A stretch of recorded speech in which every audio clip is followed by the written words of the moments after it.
bueno es poder cantar que el lugar más alto, no hay lugar más alto sino es a los pies del Señor. Es allí, en nuestra entrega, donde Dios hace la obra. Quiero que leamos tres versículos. Lucas 4, de 14, 33, tres versículos.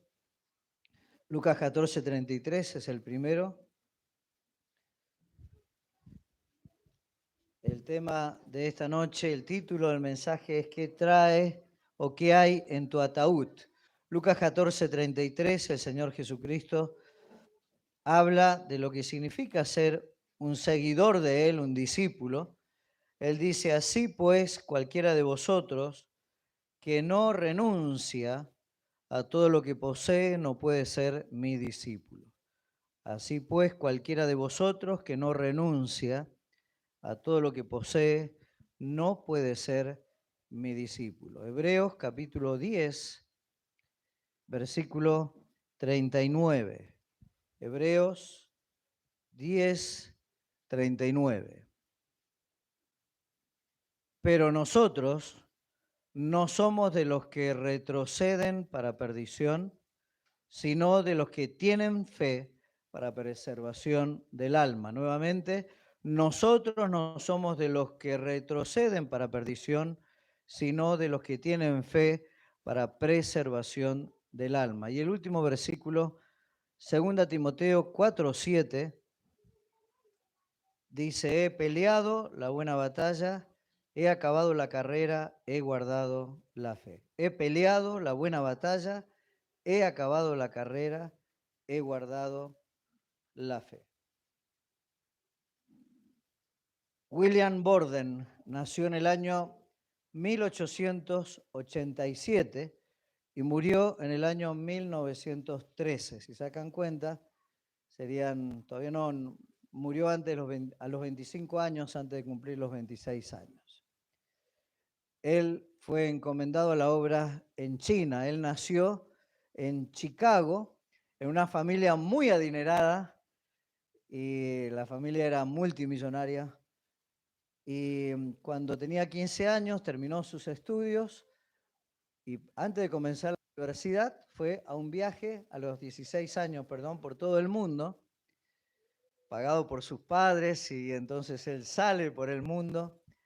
Él ya era un hijo de Dios que había entregado su vida a Cristo y visita algunos lugares. Los lugares que visita son China, Medio Oriente e India.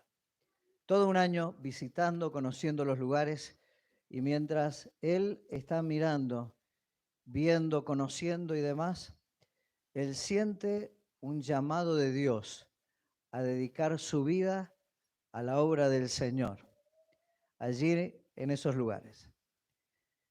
Y es entonces donde él vuelve y él escribe en su Biblia, sin reservas, sin reservas. Llegó a Chicago y claro, sus padres pensaban mandarlo a las universidades más famosas del tiempo para que pudiera seguir a nivel empresarial, pero él decidió ir a una universidad en Dale, que es, diríamos nosotros, en medio pelo, porque allí pudo relacionarse con gente de todos los estratos sociales.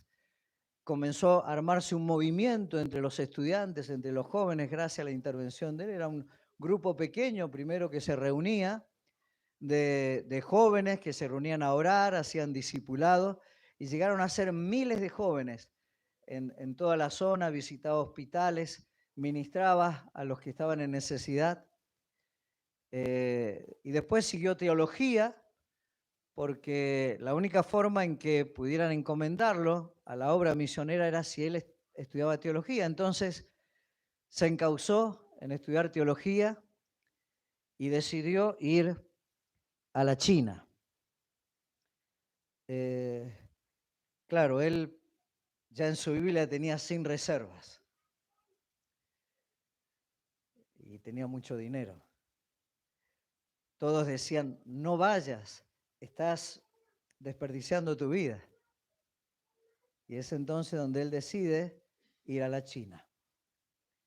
y él toma todo lo que tiene y lo dona a la obra misionera para irse a la China. Y él hace algo. Él compró un ataúd. ¿Por qué compró un ataúd, un féretro? ¿Qué sentido de un joven que tenía 24 años comprar un féretro? Es que Hudson Taylor generó un movimiento al interior de la China y muchos de los que iban como misioneros perdían su vida. Entonces lo que hacían los misioneros que iban al interior de la China, en vez de llevar un baúl,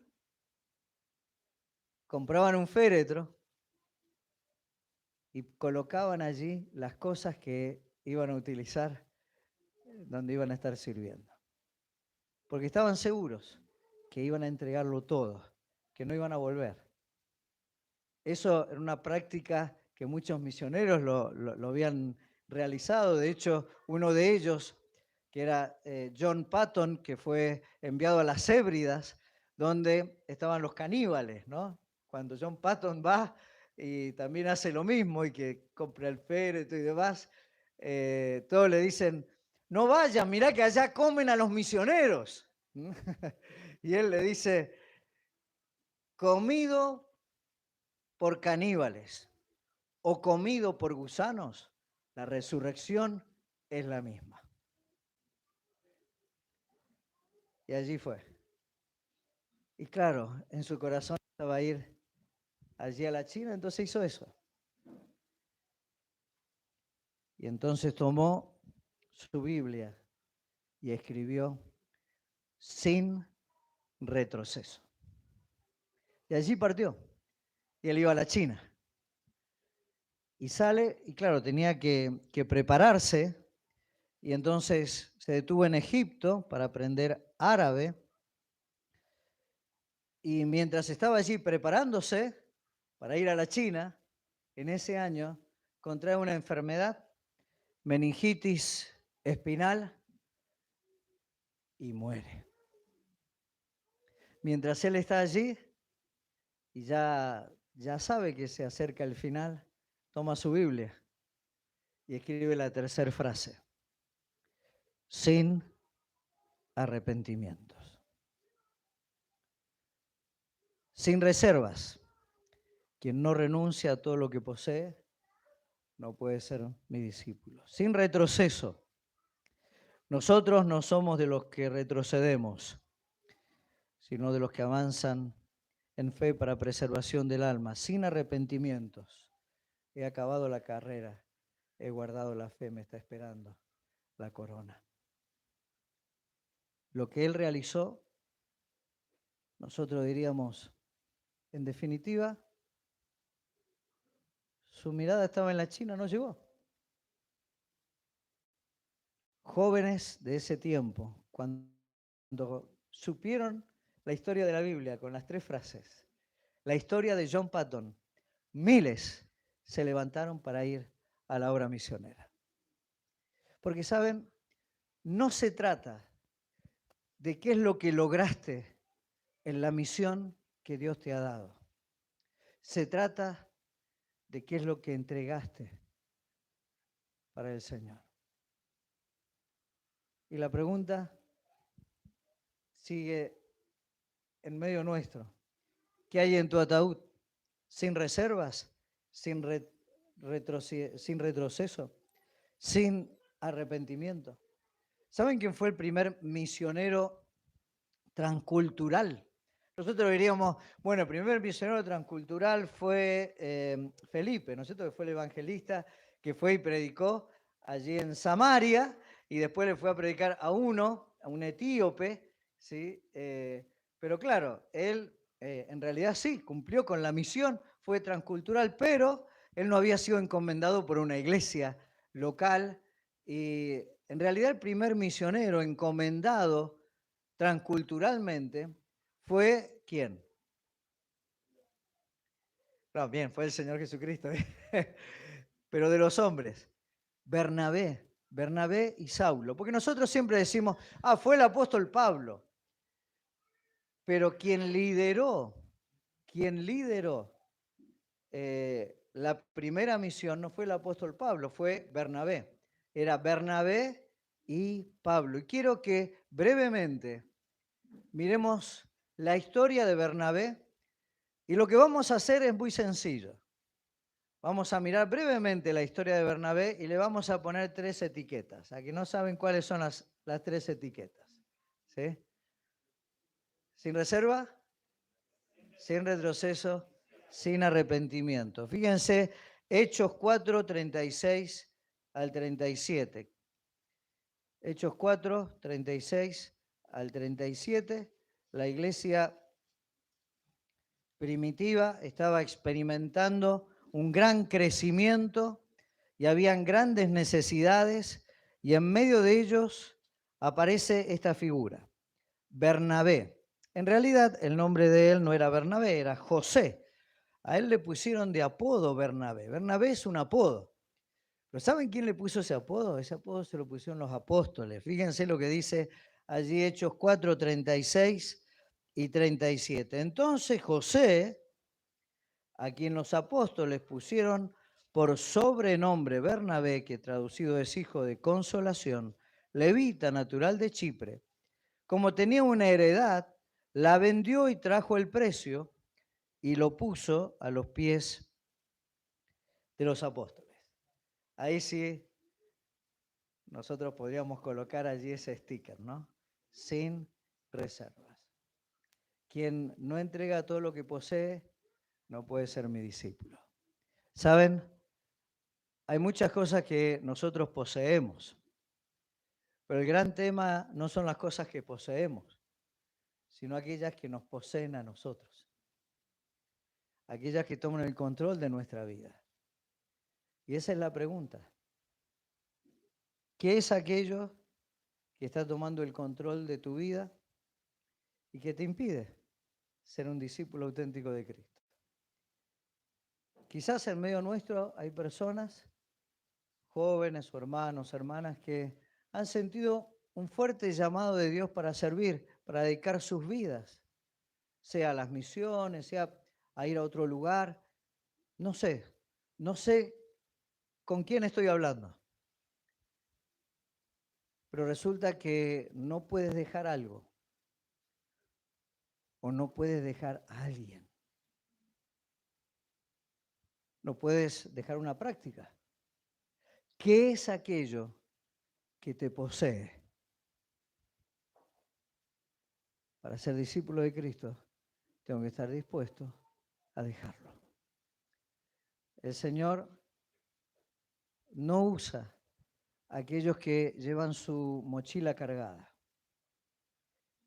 Si alguno quiere venir en pos de mí, ¿qué es lo primero que tiene que hacer? Niéguese a sí mismo. Es el primer paso. Hay que negarse a uno mismo. Tenemos que, cuando presenta allí en Hebreos 12 que hay que correr la carrera, dice, ante esta expectativa, dice, despojémonos de todo peso y del pecado que nos asedia. ¿Cuál es el peso? ¿Cuál es la mochila?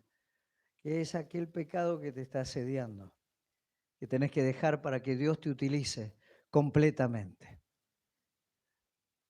sin reservas. Y claro, la vida de él siguió creciendo, era de mucha influencia entre los hermanos allí. Y paralelamente a esto aparece un joven que se llamó Saulo de Tarso. Él tiene un encuentro con Cristo. De hecho, Saulo de Tarso odiaba a los cristianos, comenzó a perseguirlos, consiguió cartas para ir y tener el permiso de las distintas autoridades para tomar a los cristianos, maltratarlos, matarlos, castigarles.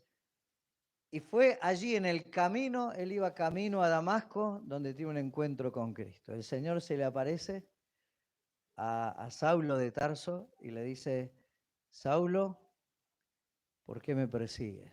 Dura cosa te dar patadas contra el aguijón. ¿Quién eres, Señor? Yo soy Jesús a quien tú persigues. Y es entonces donde tiene un encuentro con Cristo, su vida es transformada. E inmediatamente, bueno, él pasa 3 días que está ciego, Dios lo manda a Ananías, y Ananías tenía miedo, ¿no? Dice, tenés que ir y lo tenés que sanar. Y cuando dice, Señor, ¿no sabés a, a quién me está mandando? A Ananías, ¿estás seguro? A él, a Saulo, a Saulo. Sí, ¿sabés que vino acá justamente para buscarme a mí? Ahora el Señor, el Señor le dice, sí, pero yo tengo un plan para su vida. A él tienes que ir.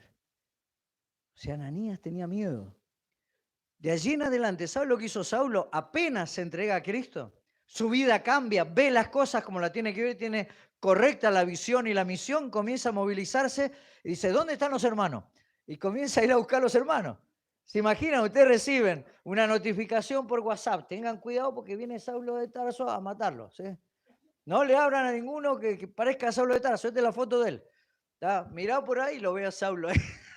hermano, hermano, déjeme entrar. Imagínense, pobre Saulo, la estaba pasando mal también allí porque no le creían. Y es entonces donde se genera allí, nadie lo quería recibir a Saulo. Todos tenían miedo. ¿Saben quién más tenía miedo? Los mismos apóstoles. O sea que quien se relacionara con él no tenía vuelta atrás. Hechos 9:26. Hechos 9:26. Porque es aquí donde aparece nuestro buen amigo Bernabé. Cuando llegó a Jerusalén, trataba de juntarse con los judíos, pero todos le tenían miedo, no creyendo que fuese discípulo. Entonces Bernabé, imagínense, fue, lo visitó, y ahí yo lo veo a Bernabé ya con el segundo sticker, ¿no? No hay vuelta atrás. Acá voy, ¿sí? Sea lo que sea, si es mentira, y bueno, me matará primero a mí, después seguirá con los otros hermanos, allí voy yo. Ahora dice, Bernabé, tomándole, lo trajo a los apóstoles y les contó cómo Saulo había visto en el camino al Señor, el cual le había hablado, y cómo en Damasco había hablado valerosamente en el nombre de Jesús. Fíjense, sin retroceso. Ya allí se identificó con él y lo llevó. Más adelante, en Antioquía comienza un gran mover espiritual. Y claro, ya era la zona mezcla gentiles y judíos. Entonces, ¿qué hicieron los apóstoles? Tenían que mandar a alguien que fuera confiable a ver qué es lo que sucedía. ¿A quién mandaron? A Bernabé. Y allá va Bernabé. Cuando llega Bernabé ve la gracia de Dios, se goza y comienza la iglesia allí en Antioquía. Él es uno de los fundadores de la iglesia en Antioquía. Y cuando ve que está todo creciendo y demás, lo que él hace es va y busca ¿a quién? A Saulo. En ese momento, Saulo había pasado ya unos 13 años fuera de escenario, porque ¿qué es lo que sucede? Después de todas estas cosas, Saulo seguía, ¿sí? Apareciendo y predicando y demás, y se armaba cada revuelo. Aparecía Saulo y se perdía la paz. Entonces lo que hicieron es, lo tomaron y lo mandaron a Tarso. Y allí tuvo unos varios años, pues imagínense, 13 años después aparece. Y cuando llega el momento donde se necesita quien esté sirviendo allí, él va, lo busca, lo lleva, lo presenta y comienzan a trabajar y se forma un núcleo de creyentes allí y está el primero que está nombrado es Bernabé, si están nombrados los demás y el último que está nombrado es Saulo. Y eso era el orden justamente de autoridad que se tenía en la iglesia dentro del círculo de los líderes. Y el Espíritu Santo agarra y dice, miren, esto es como cuando escribimos algo entre paréntesis, ¿no? ¿Ven que hay algo entre paréntesis? Y es como que si el Espíritu Santo dice, bueno, acá está entre paréntesis. El primero, el paréntesis comienza con Bernabé, él termina con, con Saulo, me llevo los paréntesis. Y lo llamó, el Espíritu Santo lo llamó. Fíjense Hechos 13. Hechos 13. Aquí reciben el llamado y esto marca y es como que si de pronto ese sticker comienza a iluminarse sin retroceso, porque él va a ir a la obra misionera enviado por el Espíritu Santo, Hechos capítulo 13. No solo ellos sienten esto, la iglesia, sino el Espíritu Santo que los envía. En la iglesia, en Antioquía, habían profeta y maestro, Bernabé, Simón, el que se llamaba Níger, Lucio de Cirene, Manaén, el que había sido criado junto con Herodes el tetrarca, y Saulo. Saulo, ministrando estos al Señor, ayunando, dijo el Espíritu Santo, apartadme a Bernabé y a Saulo para la obra a que los he llamado. Entonces, habiendo ayunado y orado, les impusieron las manos y los despidieron. Y salieron. Y no sabían a dónde iban. No sabían qué es lo que había por delante. Habían peligros, habían persecuciones, estuvieron al borde de la muerte un montón de veces. Estaban dispuestos a darlo todo porque ellos iban allí sin retroceso. Nosotros somos de los que avanzamos, de los que no retrocedemos. Dios quiere hombres y mujeres que primero se entreguen completamente, que puedan decir, acá estoy, Señor, sin reservas. No hay excusa, no hay impedimento. Lo que quieras hacer de mí, aquí estoy, Señor. Haz de mí lo que quieras. Haz lo que quieras de mí, Señor. Y luego cuando queda claro lo que tiene que hacer, estar dispuesto a ir a identificarse con quien tenga que identificarse y a ir y salir a la obra, aunque no sepamos qué es lo que está por delante. Ir adelante a lo que el Señor nos envía. Así como Abraham que salió sin saber a dónde iba. Y allí lo vemos. Y salen. Y hay una gira misionera. Iglesias son fundadas.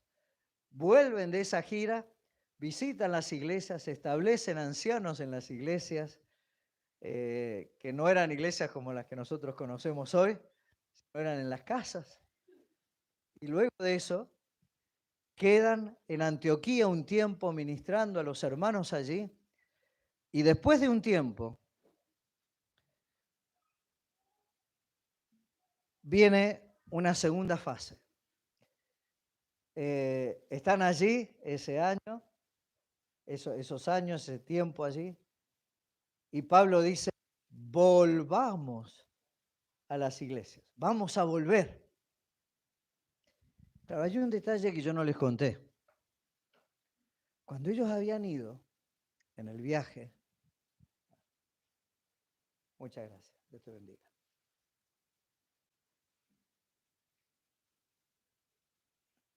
Ellos habían ido en el viaje, había sucedido algo. Bernabé era el líder, era Bernabé y Saulo, y necesitaban un ayudante. ¿Quién era el ayudante? Juan Marcos. Juan Marcos era un joven que era el sobrino de Bernabé. Juan Marcos, se cree que, bueno, la iglesia se reunía en la casa de Juan Marcos, ¿sí? En Jerusalén. Él era de Jerusalén.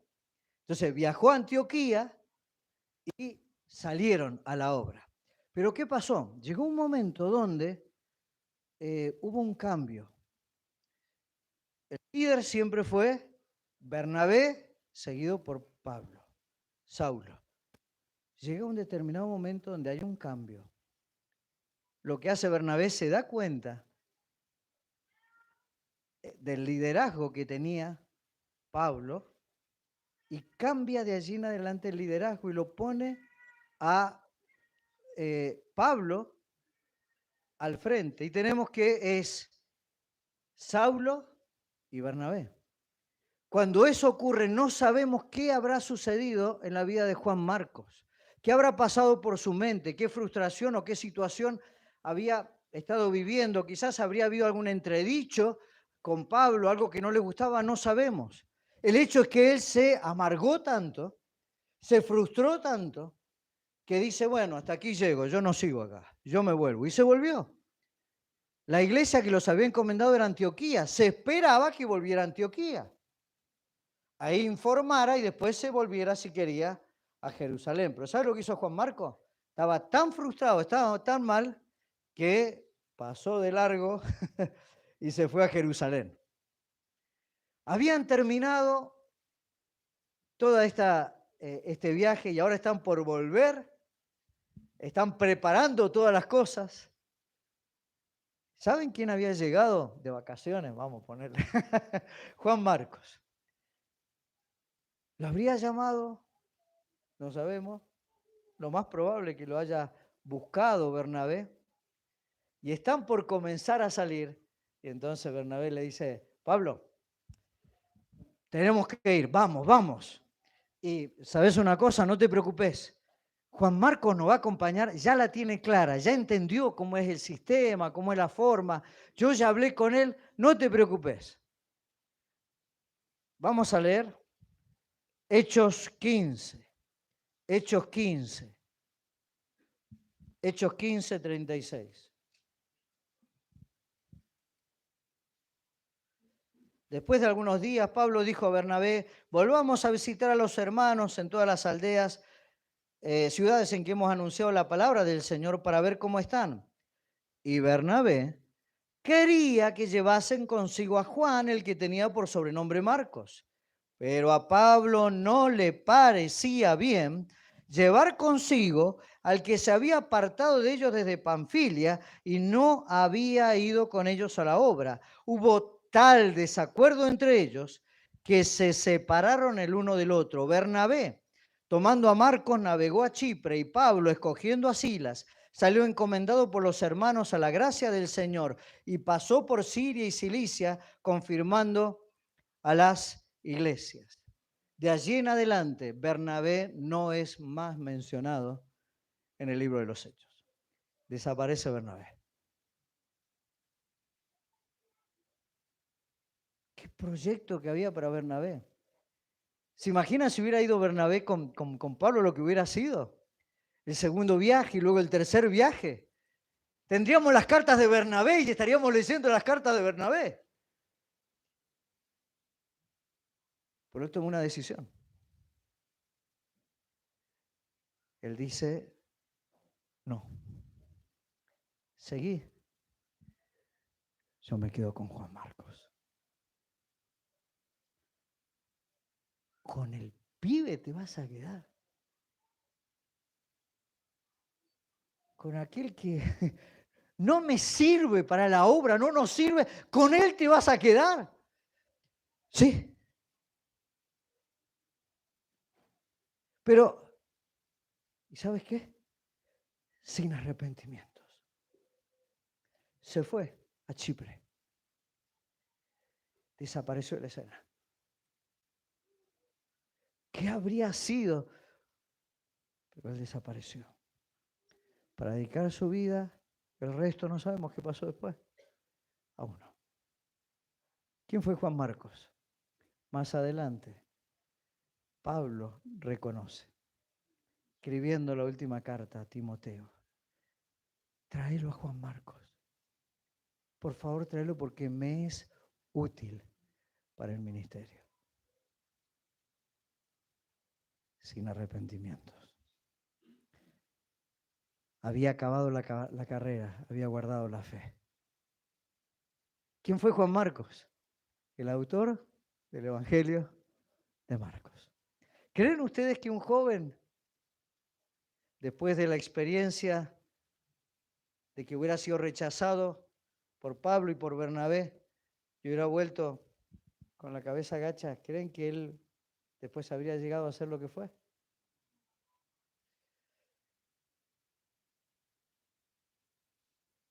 Fíjense, de esto se trata, ser un seguidor de Cristo.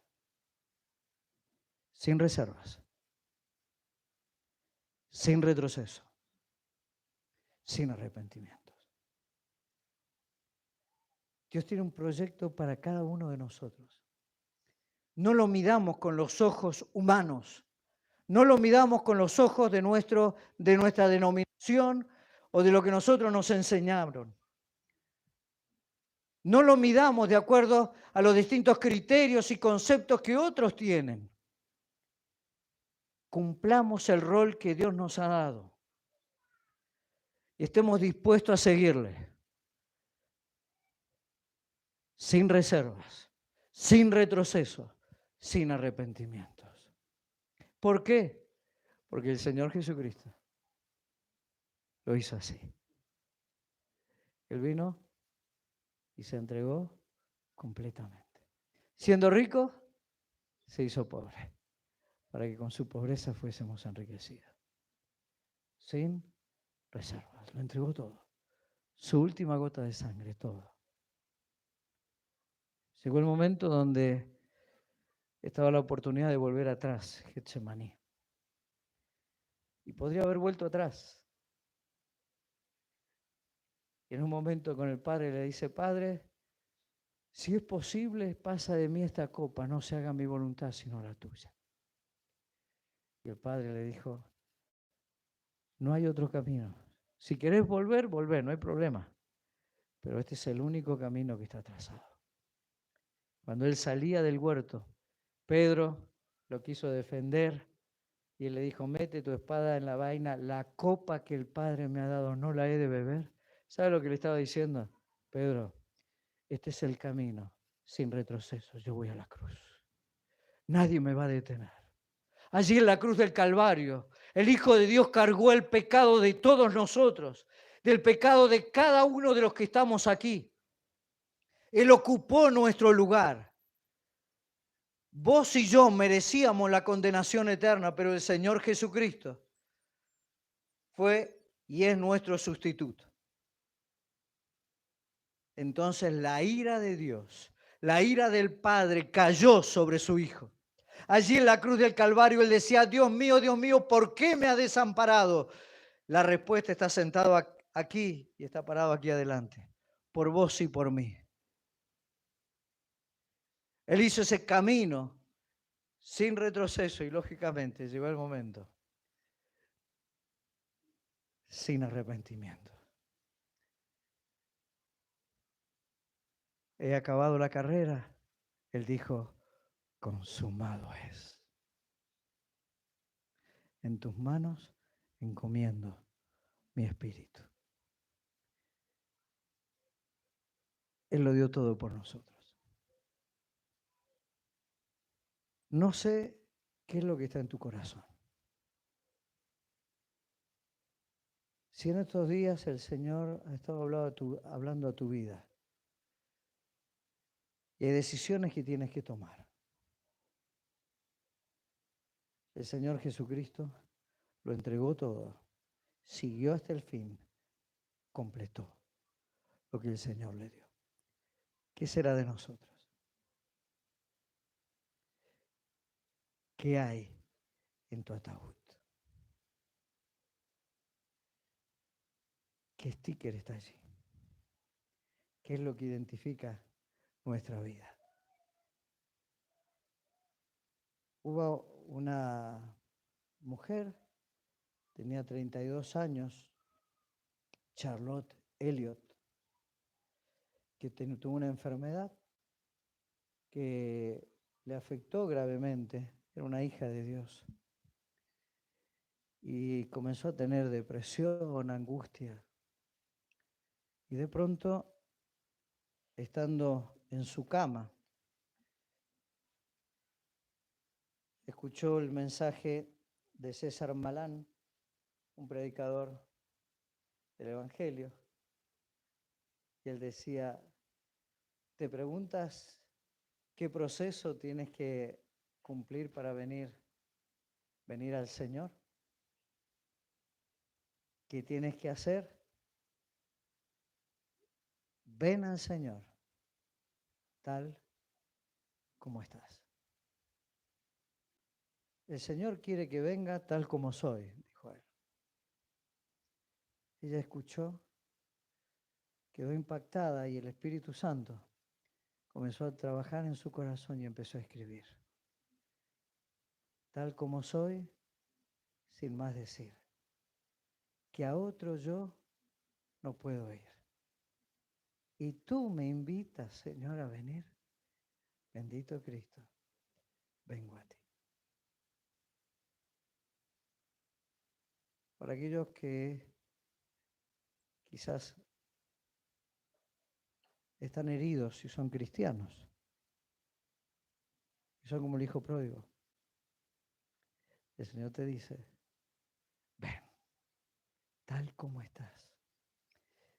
Te acabas de embarrar y de estar en el chiquero, así como estás. Yo te quiero así. Vení así como estás. Eres un hijo de Dios que está sirviendo y está en la duda. Siente el llamado de Dios para dedicar su vida al servicio del Señor, no sé. ¿Es esto con lo que está en tu corazón? Y estás allí luchando entre que no, en las posesiones, en lo que tengo, en lo que puedo ganar, en lo que puedo alcanzar. El Señor te dice, tal como estás, vení a mí. ¿Será que has escuchado el Evangelio muchas veces y todavía no te entregaste a Cristo? Una y otra vez has escuchado que estás yendo a la condenación eterna porque estás cargado y cargada con todos tus pecados. ¿Sabes? El Señor Jesucristo te dice, ven a mí tal como estás, con todos tus pecados y tu carga, ven a mí. El Señor te dice, tal como estás, tal como te encuentras. Arrepiéntete, entrega tu vida a Él y dile, Señor, aquí estoy. No sé lo que está por delante, pero Señor, aquí estoy, sin reservas, sin retroceso, sin arrepentimiento. Haz lo que quieras de mí, Señor.